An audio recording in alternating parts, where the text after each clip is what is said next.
श्री महाप्रज्ञ गुरवे नमः। जिसके सांसों में रहता है शाश्वत शांति का स्पंदन, उस महाप्रज्ञ को वंदन, उस महाप्रज्ञ को वंदन। सत्य अहिंसा अनेकांत को अर्पित जिसका तन मन, उस महाप्रज्ञ को वंदन, उस महाप्रज्ञ को वंदन। जिसके सांसों में रहता है शाश्वत शांति का स्पंदन, उस महाप्रज्ञ को वंदन, उस महाप्रज्ञ को वंदन।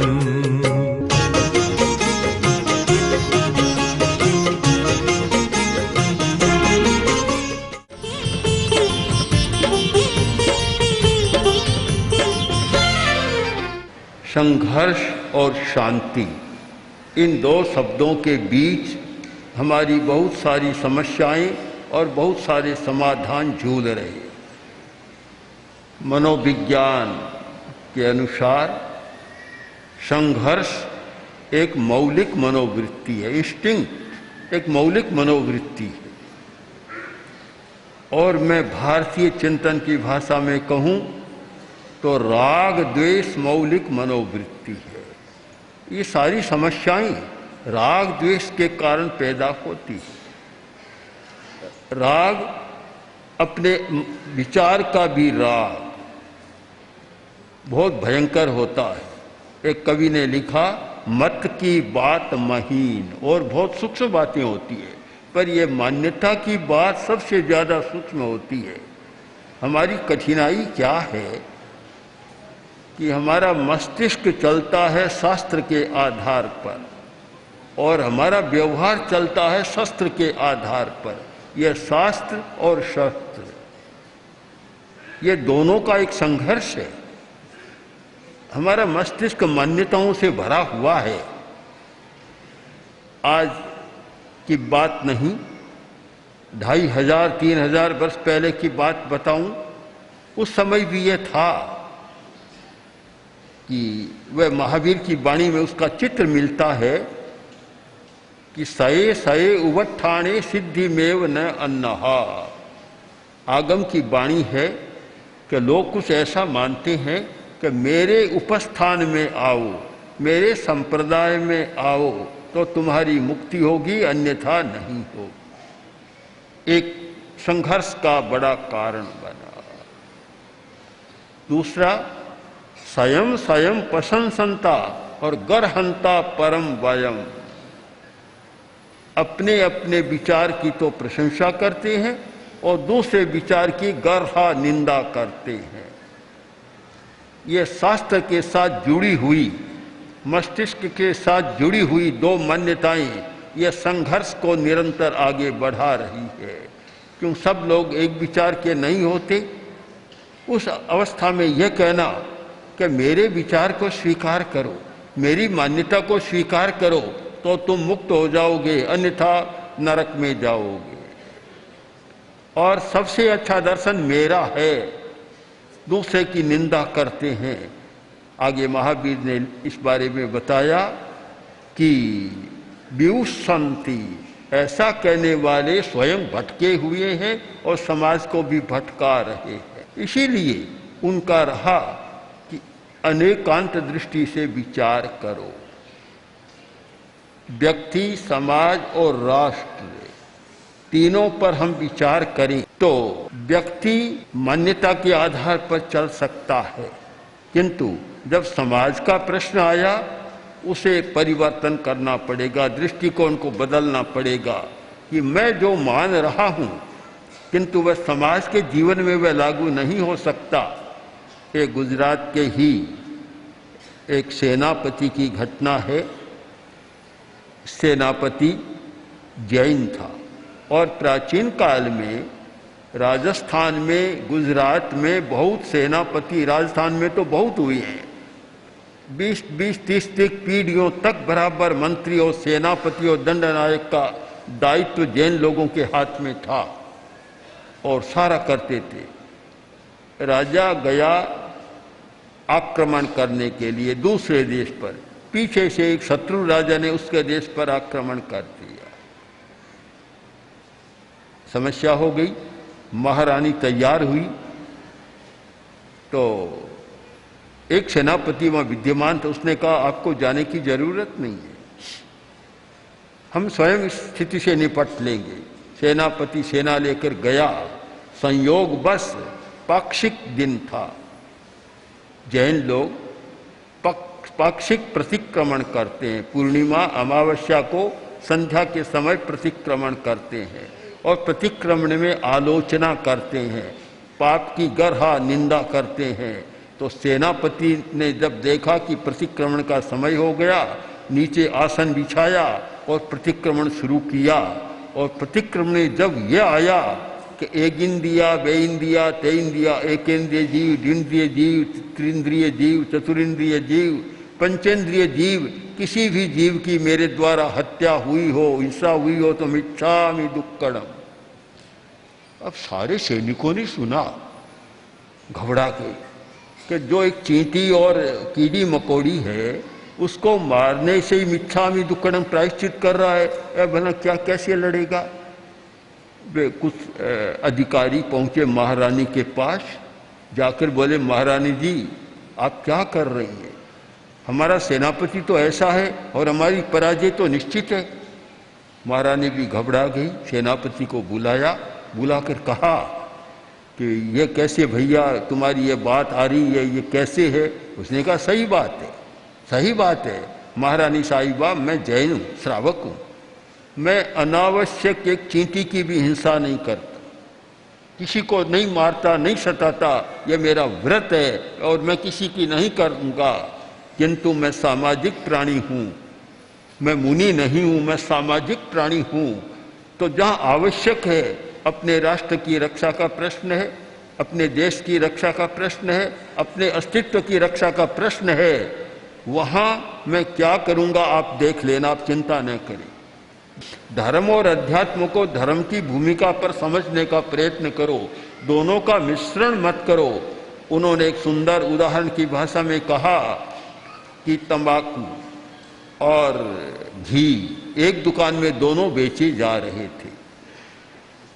तंबाकू का अपना उपयोग, अपना मूल्य है और घी का अपना मूल्य। तंबाकू में भी बढ़िया तंबाकू जो सूंघी जाती है, बहुत बढ़िया तंबाकू बेची जाती थी। एक दिन दुकान का मालिक बाहर गया, बेटे को दुकान सौंप गया कि बेटा देख ये है, ग्राहक आए तो तंबाकू मांगे तो तंबाकू दे देना और घी मांगे तो घी दे देना और काम तुम चलाना। पिता चला गया, पीछे से बेटा आया, दुकान पर देखा तो आधा डिब्बा घी का है, आधा तंबाकू। उसने कहा पिताजी तो जानते नहीं, मैं तो पढ़ा लिखा हूँ, इतने निकम्मे पढ़े हैं, इतना स्थान रोक रखा है, अच्छा नहीं है। देखा दोनों का मूल्य बराबर है। उस समय की बात है कि ₹1.25 का 1.25 शेर तो घी और 1.25 शेर वह तंबाकू सूंघने की वे, कि दोनों का समान मूल्य है, फिर इतना क्यों। उसने बड़ी चतुराई के साथ, डिब्बे खाली थे, घी में तंबाकू मिला दी, तंबाकू में घी मिला दिया, सब कर दिया। अब ग्राहक आए, किसी ने कहा लाओ घी, तो डिब्बा सामने कर दिया। अरे ये क्या, ये तो घी नहीं है। अरे समझते नहीं हो, घी है कि घी कहाँ है, इसमें कुछ मिला हुआ है कि कोई खास बात नहीं है, दोनों का समान मूल्य है, तुम लेना हो तो ले जाओ। तंबाकू लेवन आया तो वही झगड़ा, पूरे दिन झगड़े में बीता, न तो बिक्री हुई और न झगड़ा पूरा हुआ। दूसरे दिन पिता आया और कहा बोलो कितनी बिक्री हुई। कि पिताजी आपके ग्राहक तो सारे मूर्ख ही मूर्ख हैं, झगड़ालू है, सब झगड़ा करते हैं कोरा। पिता ने कहा ऐसे तो नहीं है, ग्राहक बहुत अच्छे आते हैं। क्या किया तूने? दुकान पर गया, देखा, अरे ये मूर्ख, ये क्या किया। कि पिताजी मैंने मूर्खता नहीं की, बड़ी समझदारी की है। ये निकम्मे खाली पड़े थे, जगह रोक रहे थे, तो थोड़े में कर दिया और बाकी को मैंने फेंक दिया, पीपे बाहर रख दिए सारे के सारे। पिता ने कहा तू मूर्ख है, घी का मूल्य अपना है, तंबाकू का मूल्य अपना है। घी का उपयोग अपना है, तंबाकू का उपयोग दोनों को मिला दिया, दोनों खराब हो गए। बंधुओं, हम भी दोनों को मिलाए नहीं। एक संत की भूमिका, एक अध्यात्म साधना की भूमिका अलग होती है। अब एक नाथ ने जो क्षमा की दूसरा नहीं कर सकता, कैसे कर सकता? एक सामाजिक प्राणी नहीं सह सकता, कठिनाई है। संतों का इतिहास भरा पड़ा है, 400-500 वर्षों का, पुरानी जाए तो 2, 3, 4, 5 हजार वर्ष का, कि संतों का इतिहास है कि उन्होंने क्षमा कर दी, सब कुछ कर दिया। अब कोई हर सामाजिक प्राणी युधिष्ठिर तो नहीं बन सकता, बड़ी कठिनाई है। तो वहां फिर हमें भूमिका का भेद करना होगा। आचार्य भिक्षु ने जो भेद किया, और मैंने देखा लोकमान्य तिलक ने गीता रहस्य में जो अच्छा उसका एक भेद किया है, ये भी मोक्ष का मार्ग है, ये हमारा लौकिक मार्ग है। हम दोनों को मिलाएंगे तो गड़बड़ी हो जाएगी। आचार्य तुलसी के पास कुछ व्यक्ति आए, दूसरा युद्ध, पाकिस्तान के साथ युद्ध चल रहा था। हम लोग हिंदू महासभा भवन में चतुर्मास दिल्ली में बिता रहे थे। दिल्ली यूनिवर्सिटी के कुछ प्रोफेसर आए, आखिर बोले, आचार्य जी आपको तो बड़ा अटपटा लगता होगा, आप तो अहिंसा में विश्वास करते हैं और युद्ध हो रहा है, आपको कैसा लग रहा है? आचार्य जी ने कहा, मुझे कुछ भी नहीं लग रहा है, बिल्कुल स्वाभाविक मानता हूं कि ये कैसे हो सकता है। तब आचार्य जी ने कपड़ा उठाया, ये उठा कर कहा, देखिए 2 छोर, यह परिग्रह और यह हिंसा। अगर आप अपने देश को रखना चाहते हैं, देश को आपको रखना है, देश के साथ आपका जुड़ाव है, लगाव है, और आपका अस्तित्व देश के साथ जुड़ा हुआ है, तो हिंसा भी जुड़ी हुई है। आप परिग्रह को छोड़ दे, हिंसा अपने आप छूट जाएगी। आप अगर ये मान लें मेरा कोई देश नहीं है, मेरा कुछ भी नहीं है, मैं तो सारी दुनिया का हूँ, तो फिर आपको लड़ने की, झगड़ने की कोई जरूरत नहीं। जहाँ परिग्रह है, जहाँ आई है, मैं कुछ मेरे पास है, जहाँ मेरे पास है, मेरा है, तो साथ में हिंसा जुड़ी हुई है। आप उससे बच नहीं सकते। अब बचने का झूठा बहाना करे तो भी वह छलना होगी, प्रवंचना होगी। अगर अपना मानते हैं, एक ऐसे अकिंचन कोई फक्कड़ अवधूत बन गए कि शरीर भी मेरा नहीं है, वह चाहे शत्रु का आक्रमण हो, किसी का आक्रमण हो, वह न लड़ेगा न झगड़ेगा, मर जाएगा तो मर जाएगा, शरीर चला जाएगा चला जाए, कोई चिंता नहीं करेगा। पर सामाजिक प्राणी तो ऐसा कर नहीं सकता। इसलिए आप मुनि की भूमिका को सामाजिक प्राणी पर लागू न करें और सामाजिक प्राणी की भूमिका को मुनि पर लागू न करें। हमारी भूल कहाँ होती है कि हम हिंसा अहिंसा को बस केवल युद्ध भूमि पर ले जाते हैं, पीछे जो है नहीं देखते। मैं आपको स्पष्ट बताना चाहता हूं, अगर कोई महावीर को समझना चाहें, जैन दर्शन को समझना चाहें, तो अहिंसा परमो धर्म में इससे पहले कुछ और होना चाहिए।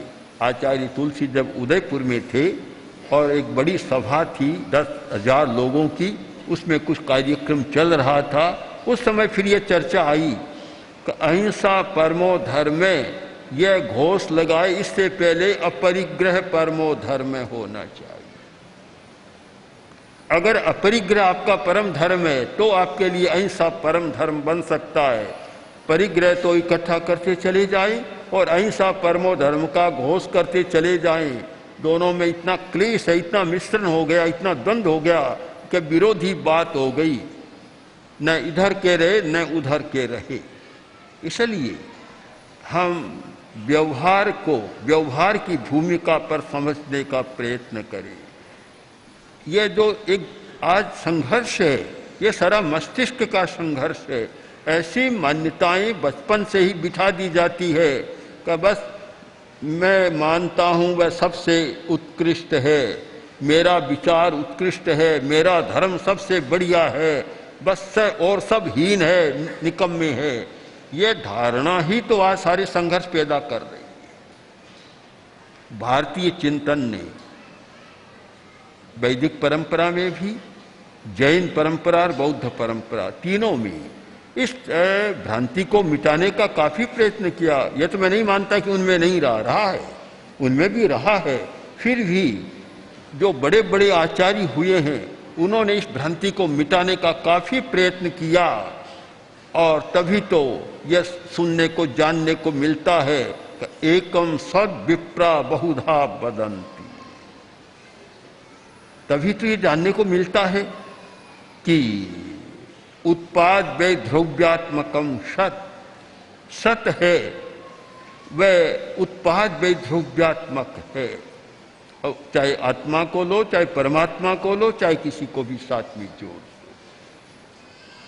बौद्ध परंपरा में भी नाना छंदा, नाना भंगा, नाना विचार के लोग होते हैं, पर उनके साथ कोई झगड़ा मत करो।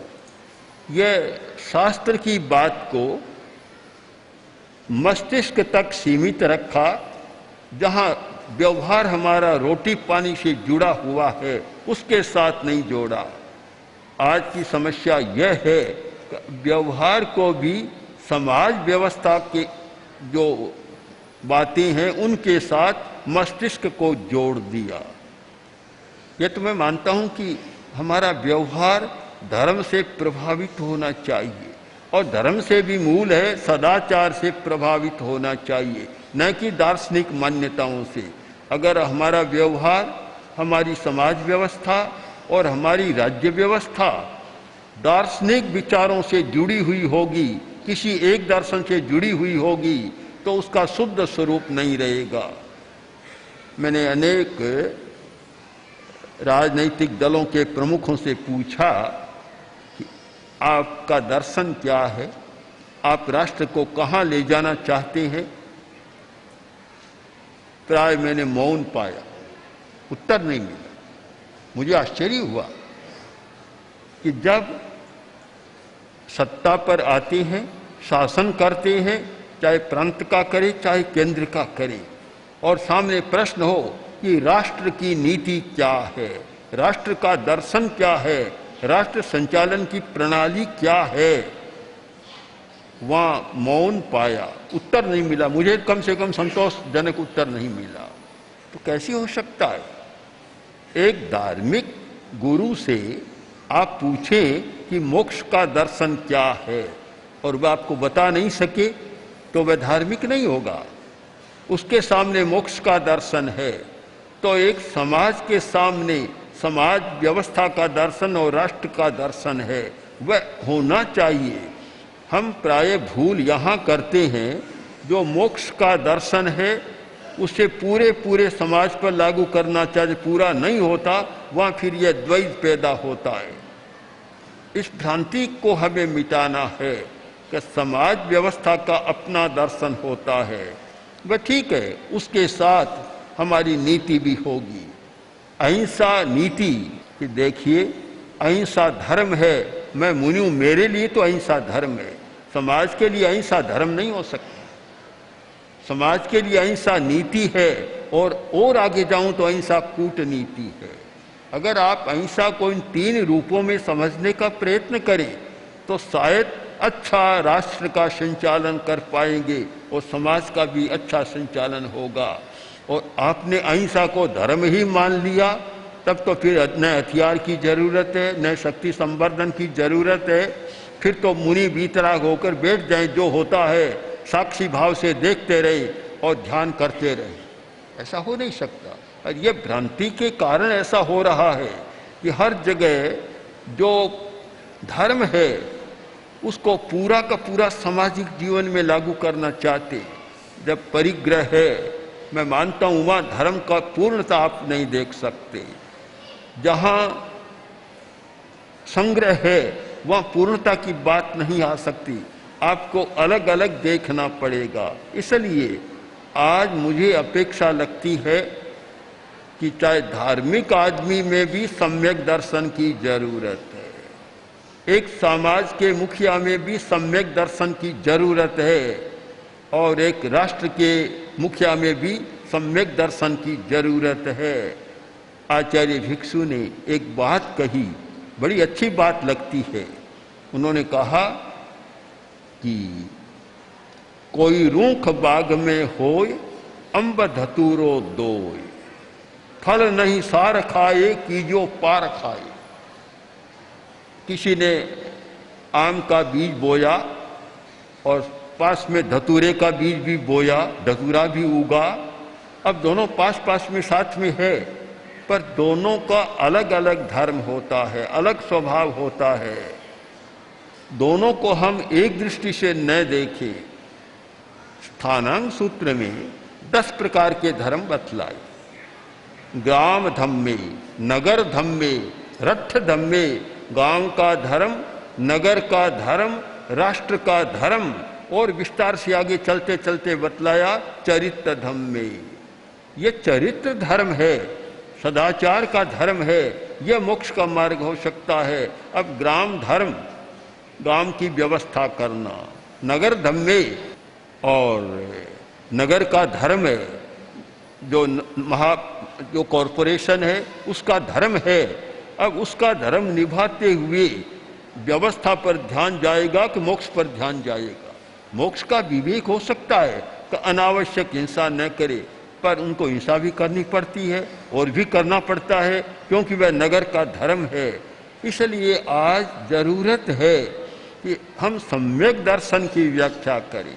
हमें चिंतन पूर्वक इस अनिश्चय की स्थिति से, संशय और संदेह की स्थिति से और विपर्यास की स्थिति से आगे जाकर और समस्याओं का समाधान करना है।